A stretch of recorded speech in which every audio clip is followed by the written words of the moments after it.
레디아 공주 6. 하늘이 나의 지혜와 용기를 시험하시는구나. 레디아와 헤어지는 것은 아쉽지만 보석공주의 18살 생일 전에 일단 왕궁으로 돌아가야겠다. 보석공주가 왕위에 오르고 얼음왕비가 뒤에서 조종하면 아홉별 왕국은 망하고 말 것이다. 샛별왕은 왕실 근위대에게 왕궁으로 돌아갈 채비를 하라고 일렀다. 근위대가 왕궁으로 돌아가기 위해 짐을 챙기고 있는데 은하서 주변을 지키던 근위대원 한 명이 급하게 왕에게 보고를 올렸다. 폐하, 은하서 주변을 강철 왕국 중장보병과 중장기병이 에워쌌습니다. 보병이 1000명, 기병이 100명이옵니다. 폐하를 은하사에서 나가지 못하게 하려는 것이 분명합니다. 샛별왕이 은하사 밖으로 나가보니 과연 1100명의 군사가 저를 완전히 포위하고 있었다. 중장보병이란 철갑옷으로 무장하고 철제 무기를 갖춘 정예군을 말한다. 온몸을 철갑으로 보호하기 때문에 이동 속도는 느리고 전투력이 막강했다. 중장기병은 말을 타고 이동하기 때문에 중장보병처럼 전투력이 막강하면서 이동 속도까지 빨랐다. 이들은 창칼에 쉽게 뚫을 수 없고 화살도 대부분 막아내기 때문에 이들이 지키는 길목을 적은 수의 왕실 근위병만으로 돌파하기란 불가능한 일이었다. 큰일이구나. 지금 출발하지 않으면 공주의 생일까지 왕궁에 도착할 수가 없는데 하늘이 이 나라를 통째로 강철 왕국에게 바치라 하시는 건가? 샛별왕은 절망에 빠져 비통하게 외쳤다.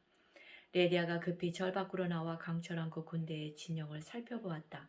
중장보병이 원형으로 널리 퍼져 절을 에워싸고 있었고 중장기병들이 일정한 간격으로 끼어 있었다. 하늘이 나의 지혜와 용기를 시험하시는구나. 내 오늘 강철왕국 군대를 상대로 나의 능력을 시험해보리라. 레디아는 모든 사람이 절망하는 상황에서도 혼자 결의를 다졌다. 레디아는 대웅전에 들어가 촛불을 켜놓고 기도를 하고 있는 물불스님께 하직 인사를 올렸다. 물불스님 앞에는 푸른빛의 공 모양 돌이 하나 놓여 있었다. 돌의 표면에는 금빛으로 반짝거리는 눈동자 모양의 문양이 선명했다. 물불스님, 샛별왕을 왕궁까지 모셔가기 위해 잠시 은하사를 떠나야겠습니다. 결심이 선계냐? 예, 나라가 위태로운데 가만히 보고만 있을 수는 없지 않습니까? 지금 왕을 모시고 절을 나서면 목숨을 걸어야 할 일이 여러 번 있을 것이다. 그래도 가겠느냐? 샛별왕은 어진왕이지만 얼음왕비와 보석공주가 나라를 다스린다면 나라가 탁하고 어두워질 것입니다. 어두운 곳에 빛이 되고자 합니다. 물불스님이 비단 주머니를 꺼내 레디아의 손에 쥐어주었다. 내 지혜와 용기로도 도저히 위기를 벗어날 수 없다고 생각될 때에만 열어보아라. 이것은 원래 너의 소유로 너를 낳아주신 어머님이 남기신 유물이니라. 레디아는 비단 주머니를 품 안에 소중히 넣고 물불스님께 절을 올렸다.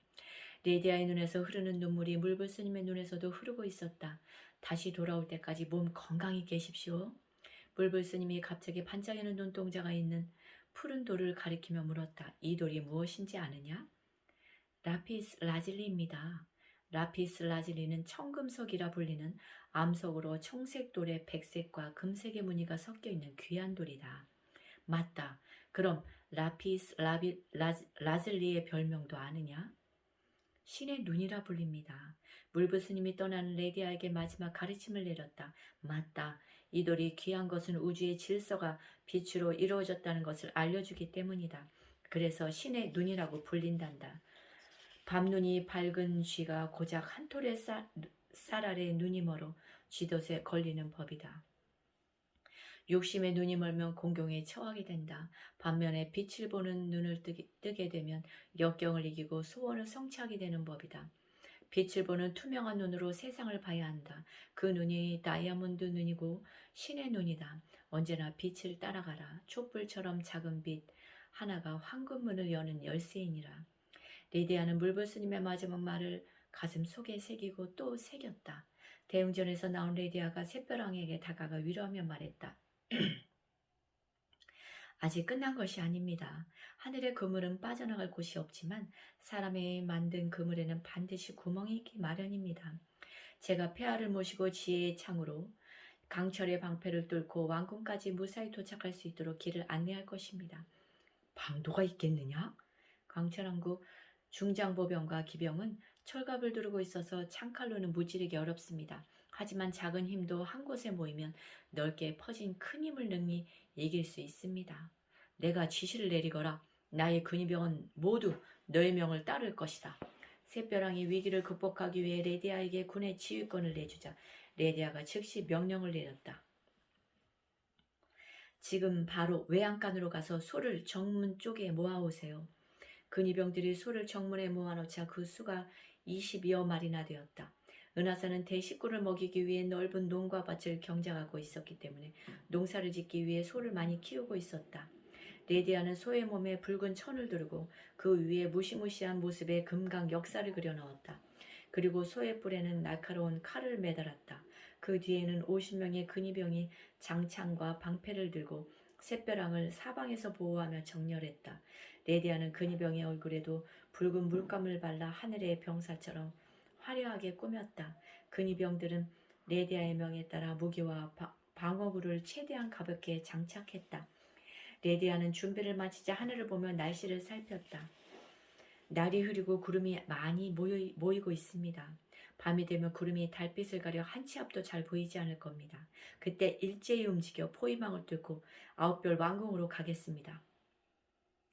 레디아가 지시한 준비를 마친 샛벼랑 일행은 깊은 밤이 올 때까지 휴식을 취하면서 결전을 기다렸다. 책갈피 왕자가 오른손으로 턱을 괴고 골똘히 생각에 잠긴 레디아에게 따뜻한 차 한 잔을 가져와 건넸다. 레디아 옆에 앉은 책갈피 왕자는 가녀린 여자의 몸으로 강철 왕국의 군대를 상대하고 있는 레디아가 안쓰럽기도 했지만 한편으로는 대단해 보였다. 지식보다 강한 힘을 찾기 위해 여행 중인 그는 위기의 순간에 무시무시한 용기를 발휘하는 레디아의 비결이 궁금했다. 강철 왕국의 중장기병과 중장보병은 한 명이 능히 10명을 상대하는 용사들입니다.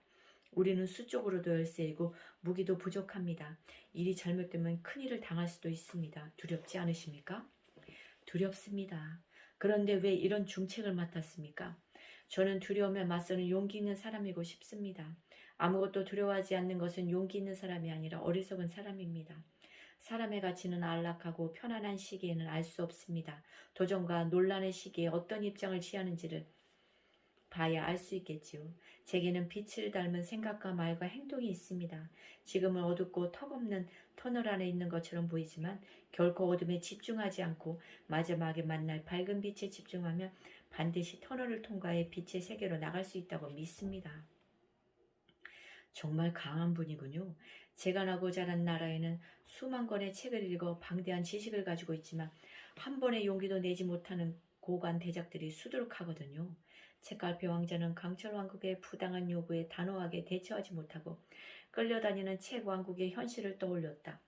지식을 하는 것도 물론 중요하지만 익힌 지식을 활용하는 지혜를 가지지 못하면 그 지식은 무용지물입니다. 세상은 자신이 어디로 가는지를 아는 사람에게만 문을 열어줍니다. 명확한 목표를 가지고 과감히 시도해야 합니다. 레디아님은 어떤 목표를 가지고 있습니까? 저는 빛나는 별처럼 살고 싶습니다. 제 목표는 별처럼 빛나는 겁니다. 별은 언제나 그 자리에 있지만 역경은 구름과 같아서 잠시 머물다 곧 흘러가고 맙니다. 저는 언제나 별에서 눈을 떼지 않을 겁니다. 목표인 별에서 눈을 떼는 순간 온갖 무시무시한 것들이 시야에 들어오게 될 테니까요. 성공의 원리는 마법도 신비도 아닙니다.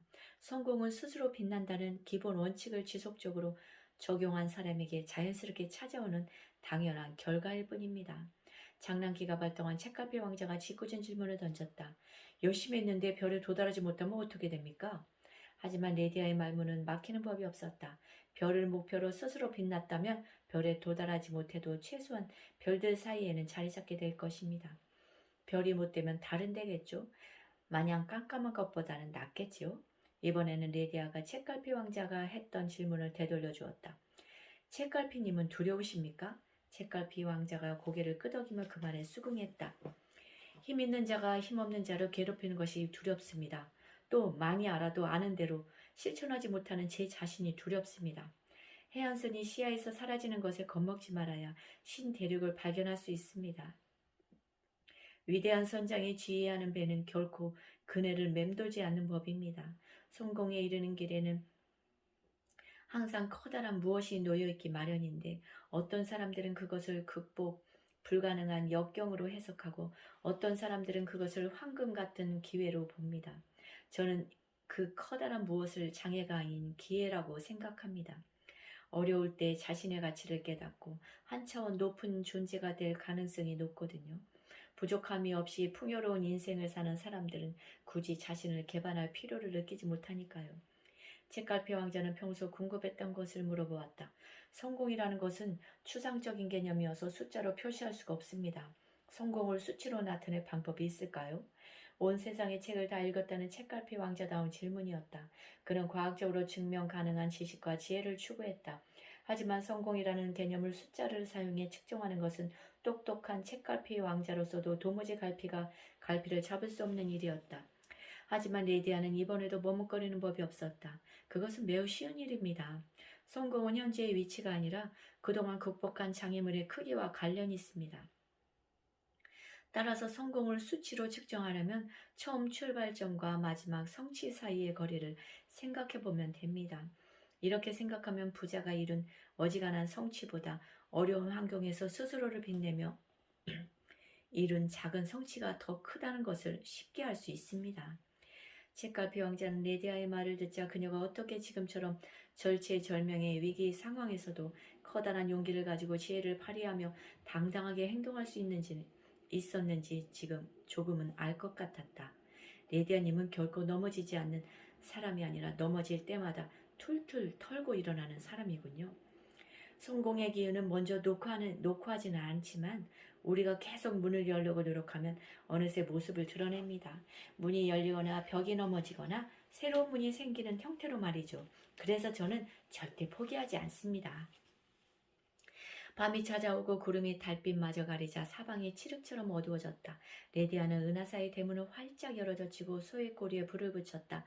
그러자 꼬리에 불이 붙은 소들이 미친 듯이 강철왕국 군대를 향해 달려가기 시작했다. 레디아는 말을 타고 50명의 근위병과 함께 불붙은 소의 뒤를 따라 달렸다. 성난 소떼가 뿔에 장검을 매단 채 달려오자 아무리 철갑을 두른 중장 보병이라고 해도 길을 내주지 않을 도리가 없었다. 중장 보병의 숫자는 1000명이나 됐지만 은하사를 넓게 에워싸느라 어느 한 지점을 지키는 중장 보병의 수는 얼마 되지 않았다. 레디아는 불붙은 소를 이용해 좁은 지점을 집중적으로 공격해 강철왕국 군대의 포위망을 뚫을 작정이었다. 하지만 강철왕국의 중장보병은 만만한 조직이 아니었다.